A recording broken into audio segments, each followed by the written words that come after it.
Coming up next, charges have been filed in the shooting death of a 20-year-old Penn State student. We have reactions from the community. Plus, 4 former members of the Beta Theta Pi fraternity have been sentenced for their involvement in the 2017 death of Tim Piazza. And a group of state legislators are looking to raise the minimum age for buying tobacco in Pennsylvania. 18, you're a legal adult, so you should be able to decide things for yourself. The Center County Report starts now.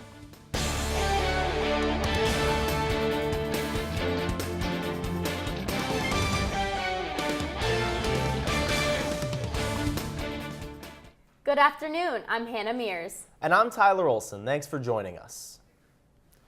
A 19-year-old is now charged in the shooting death of a Penn State student in Philadelphia. Police arrested the suspect on Wednesday and charged him with murdering 20-year-old Nicholas Flacco, the son of a high-ranking Philadelphia police official. Back in State College, a vigil gave friends and fellow students a chance to remember Flacco. Olivia Cataldo reports. Students and friends gathered together for a candlelight vigil outside of Old Main earlier this week to honor the life of Nicholas Flacco, who was shot and killed last Saturday. His close friends and coworkers led the vigil, sharing their fond memories. Ryan Kerrigan, friend of Flacco, spoke about his longtime friendship with him. We keep these memories with us in our hearts for the rest of our days. May you rest peacefully, knowing you are loved as an incredible son, tremendous brother, and my friend. Those in attendance were asked to kneel and bow their heads in prayer. Mourners lit candles and a moment of silence was held to celebrate Flacco's life. Co-worker Philip Claus believed this vigil was held in true Penn State fashion. Every time we say we're not talking about the kids in Beaver Stadium trying to beat Ohio State. We're talking about every Penn State person that's ever lived and that ever will live. We needed to have this here because we needed to show everybody who he was, the people that didn't know him. After students blew out their candles, they continued to share memories they had with Flacco as their tears turned into smiles. In University Park, I'm Olivia Cataldo for the Center County Report. The suspect in the case is charged with murder, criminal conspiracy, and other charges. The family of a former Penn State student killed in an officer-involved shooting has created a scholarship in his memory. Osazi Osagi was killed last month in State College as police responded to a mental health warrant. His family has established a scholarship at Penn State to provide support to students with mental health challenges and other disabilities. A judge has issued the first jail sentences in the Tim Piazza case. He was the Penn State student who died in 2017 after a night of drinking and hazing at a fraternity. A judge in Bellefonte this week sentenced a total of 4 former Beta Theta Pi members. Their minimum jail sentences are 1 month, 2 months, and 3 months. Another person got 3 months of house arrest. Tuesday night, the Center County District Attorney's Office and the Center County Hope Initiative hosted a third in a series of town halls on the opioid epidemic. A panel of experts from Center County Drug and Alcohol and the Center County Youth Services Bureau spoke to an audience of a few dozen in the Penns Valley High School auditorium. Topics included how to educate young people and prevent addiction, a roadmap of the recovery process, and the science of addiction, so friends and family of addicts could learn to separate the person from the disease. Center County officials said educating the public is key in fighting the opioid epidemic. The District Attorney's Office partners with the Hope Initiative in order to raise awareness of the opioid epidemic, bring resources to communities like Penns Valley.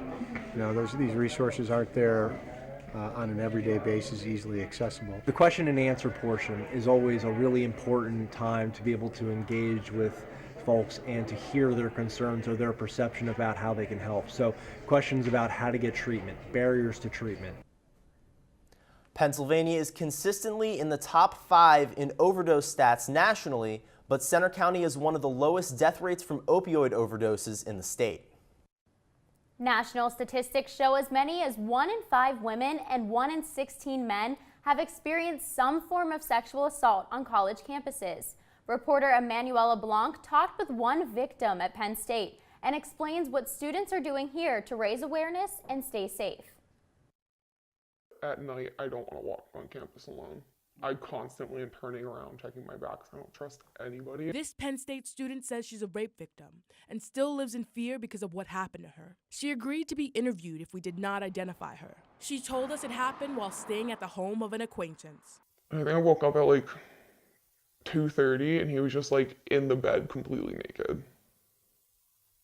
And he was like trying to like make out with me and like trying to take my shirt off. And I was like, I just kind of froze in the moment at first and I didn't really know exactly how to respond. She's one of many people in Pennsylvania and across the nation who say they became victims while in college. People aren't surprised about the facts. According to the National Sexual Violence Resource Center, 91% of victims of rape and sexual assault are females and 9% are males. And nearly 2/3 of college students will experience sexual harassment or sexual assault within their college lifetime on their college campuses.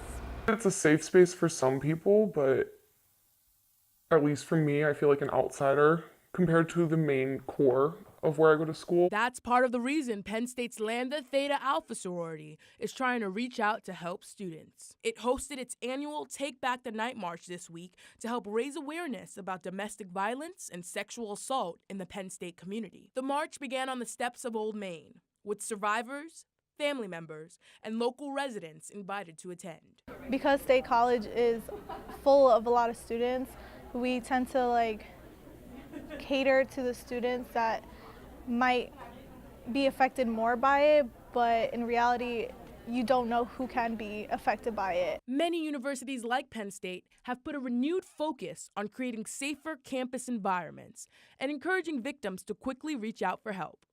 In University Park, I'm Emanuela Blanc for the Center County Report. If you or someone you know has been sexually assaulted and wants to speak up, please contact Penn State's confidential resources, which are available on the Sexual Harassment and Assault Reporting and Education website, also known as SHARE. Pennsylvania may soon follow in the footsteps of other states regarding tobacco legislation. Reporter Lila Cook has the story. In Pennsylvania, you only need to be 18 to purchase tobacco products. But that may soon change. Stores like this one behind me may soon have to prohibit the sale of tobacco products to anyone under the age of 21. A bipartisan bill in the Pennsylvania State Senate hopes to curb tobacco use among teenagers and young adults. Senate Bill 473, if passed, would raise the current minimum purchasing age from 18 to 21. Senator Mario Scavello introduced the bill in late March. It was co-sponsored by senators in both political parties and later referred to the Judiciary Committee.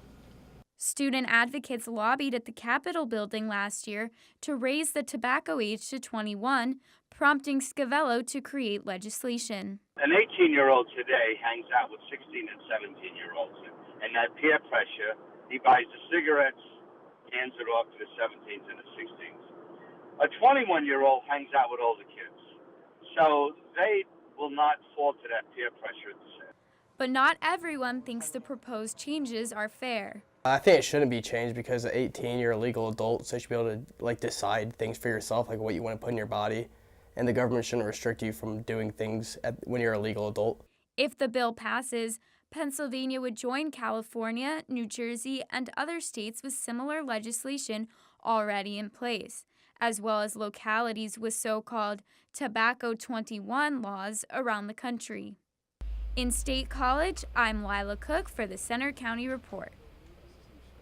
According to Scavello, 13% of high schoolers in Pennsylvania smoke, while 18% of adults in Pennsylvania smoke. Will all the rain go away for today? Will it turn sunny this weekend? Patrick has the weekend forecast. Plus, we check how Center County is getting prepared for the official opening of trout season next weekend. Also coming up, with Earth Day right around the corner, find out a way you can join in on the action.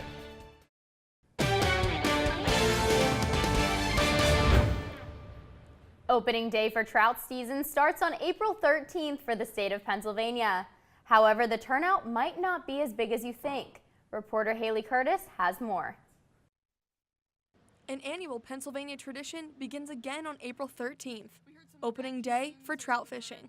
But the number of people fishing in our state and Center County has been slowly dropping over the past 3 years. That has some asking if kids would rather have a phone in their hand rather than a fishing rod. It was something we always looked forward to when we was kids, was going fishing with our dad and our uncles and everything. And Now there is just, I think, too much electronics to get the kids. John Watson manages the Bellefonte State Fish Hatchery. They stock local waterways with trout, and right now it's a busy time of year. We're getting the trucks out every day and getting the fish into the water. We haven't had any cancellations this year due to snow or ice or anything like that, so that's a good thing. We're pretty much right on schedule for getting everything stocked for the opening day. With over 500,000 trout being stocked by the Bellefonte State Fish Hatchery, the question becomes, what would entice kids to put down the cell phone and pick up a fishing rod? The State Fish and Boat Commission says it's working to bring more kids and families back to the fishing hole. The last few years, the license sale has kind of steadied off, but one thing that we started in 2013 was a program called the Mentor Youth Program. Pennsylvania fishing licenses sold have dropped from 1.4 million in 2016 to just over 1 million last year. And Center County's number has dropped too. The Mentor program's goal is to get kids interested in fishing with a mentor and allows them to fish during special times when the streams aren't as crowded. In Bellefonte, I'm Haley Curtis for the Center County Report. You can buy a fishing license online or in a sporting goods store. With Earth Day right around the corner, the Clean Water Conservancy is hosting its annual event for the public to volunteer in Center County. The annual Watershed Cleanup Day is on Saturday, April 20th from 8 till noon. The event is for people to clean up trash and litter in local watersheds. At the end of the event, volunteers can celebrate at a picnic in Circleville Park in State College. Gloves, bags, and safety vests are provided. Volunteers can sign up at cleanwaterconservancy.com. Now here's Patrick with the weather.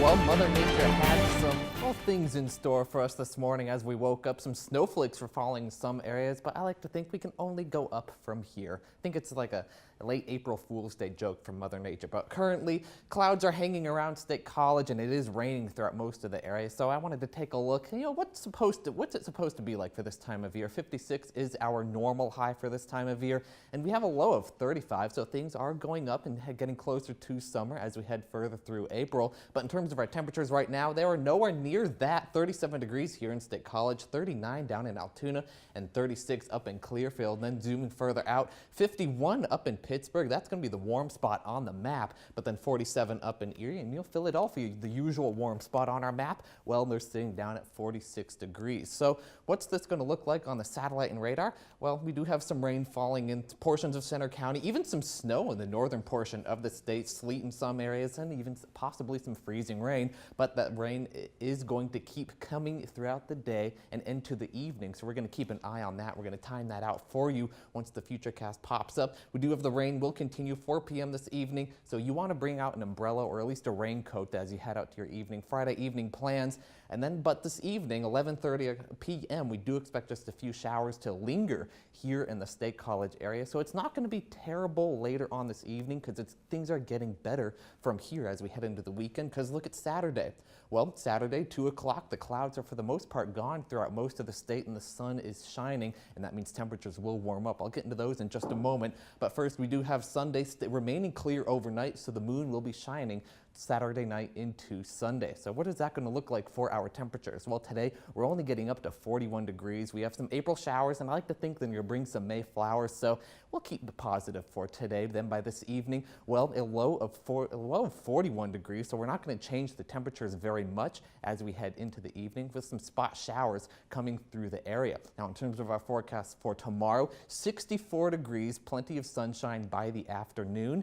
And then the 7-day forecast. I want to point a couple things out because 64 for Saturday, 66 on Sunday, so we do warm up by the time we get into the end of the weekend. But then the middle of next week, 60s for most of it, but we are looking at for some rain showers throughout some of the time. Yeah, I walked outside this morning and was getting snow on my head. It feels like we're closer to skiing at Tussey than going swimming at Whipple Dam. Yeah, I see some of the snow on the mountains, like, oh, it's still April, so it's kind of one of those things where it's in that transition period, but, better things to come. So, Hannah, what's up with sports? Well, the Lady Lions basketball team has found its new head coach. That's coming up next in sports. Also, the Nittany Lions football team is 1 week away from their annual spring game. Plus, State High's new head baseball coach is working to be an inspiration to his players on and off the field. Keep it right here on the Center County Report.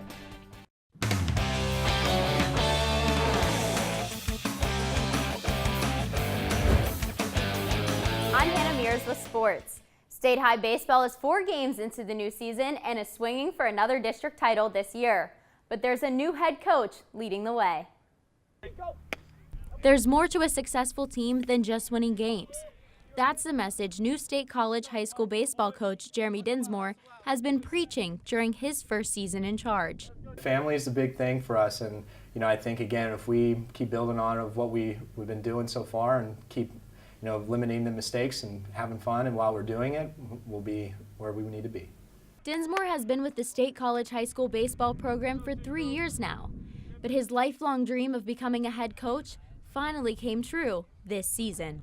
And I want to be a varsity high school baseball coach, and it seems silly dreams, but it's kind of cool seeing that my dreams could come true, and that's what I push for in my players, that hey, if you have a dream, you have to push yourself, go get it, because good things can happen. Part of his passion for the game is because growing up, his baseball coach was a key role model in his life. His players now say they feel the same way about him. He's got a way of being a father figure, but also being another brother. Just we can just go talk to him, whether that's about baseball or just about life. He's a teacher here, so he gets us. Dinsmore says he also wants his players to be positive influences in the community. We have programs in our school where it's the Best Buddy Walk and other programs that designated time to go help elementary schools and read elementary schools. And we have players that have gone to each thing so far this year. Coaching a team on and off the diamond is a full-time job for Dinsmore. However, he's also a husband and a father. But his wife and daughter reassure him that he has their full support the minute he walks through the door at home. My family has been extremely supportive. My wife and my daughter are constantly writing me notes when I get home, and way to go, coach. And being a family and believing in themselves. That's what Dinsmore hopes will lead his team to a successful season. The Little Lions' next game is tomorrow at home against Hazleton. On the college diamond, Penn State is in Indiana for a 3-game series starting tonight. The Nittany Lions are 0-5 in the Big Ten since their conference opener 2 weeks ago. But they've already reached a milestone that it took last year's team all season to achieve. Tyler Olson has the story. After a 9-3 win over Bucknell on Tuesday, Wednesday night's game against St. Bonaventure did not go so well for Penn State. That's just a good old-fashioned butt kicking right there. The Nittany Lions committed 4 errors and burned through 7 pitchers in their 18-6 loss to the Bonnies.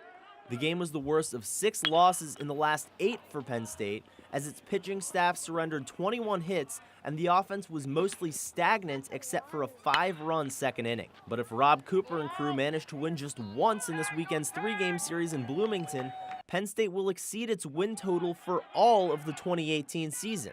Last year, the Nittany Lions went 15-39. Even after their recent struggles, the 2019 team currently sits at 15-9. Cooper says his team, which has relied on exceptional pitching and a strong start to the season, should bounce back. First of all, we have a really good pitching staff. I've been lucky enough to be around this game enough to know that is baseball and stuff happens. We need to just treat Friday like Friday's game, and that's it. Doesn't matter if we're playing Indiana or whoever. From Medlar Field, I'm Tyler Olson for the Center County Report. The Hoosiers are 17-11 overall and 5-1 in the Big Ten with series wins over Maryland and Iowa. Penn State football is just a week away from the blue-white game. Practice continued this week at the Lash Football Complex. After not being able to play the position he committed to for 3 years, it's finally Tommy Stevens' turn to lead the Nittany Lions at quarterback.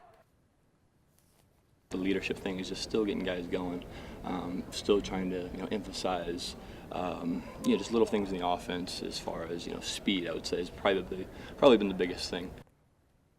Stevens has been injured in the past, but reassured the media he feels like he's at 100% and is ready to become the offensive leader. The Penn State men's lacrosse team has been tearing it up on the field this season. The Nittany Lions currently sit atop the national rankings. The team opened up Big Ten play by beating Maryland for the first time in program history last week by a score of 13-10 and will take on the Ohio State Buckeyes on Sunday at Panzer Stadium. Penn State Lady Lions basketball will have a new head coach this year. Carolyn Keeger was hired as the 6th head coach in program history. A welcome celebration and press conference is set to take place on April 12th at noon in the Bryce Jordan Center basketball practice facility. That's all I have for sports. Tyler, back to you at the anchor desk. Thanks, Hannah. Coming up next, a boardwalk in State College. Find out why a portion of Curtin Road is transforming for the Blue-White game next weekend after the break. Fans going to next weekend's Blue-White game at Beaver Stadium will have plenty of activities to enjoy before the annual spring football game on April 13th. The Boardwalk Fan Fest will feature carnival games, free rides including a Ferris wheel and giant slide, a photo booth, face painting, food, music, and more. The Boardwalk is open from 10 till 3 on Curtin Road. The game itself kicks off at 3 o'clock. Admission is free, but parking is $20 if you don't have a Blue-White game parking permit.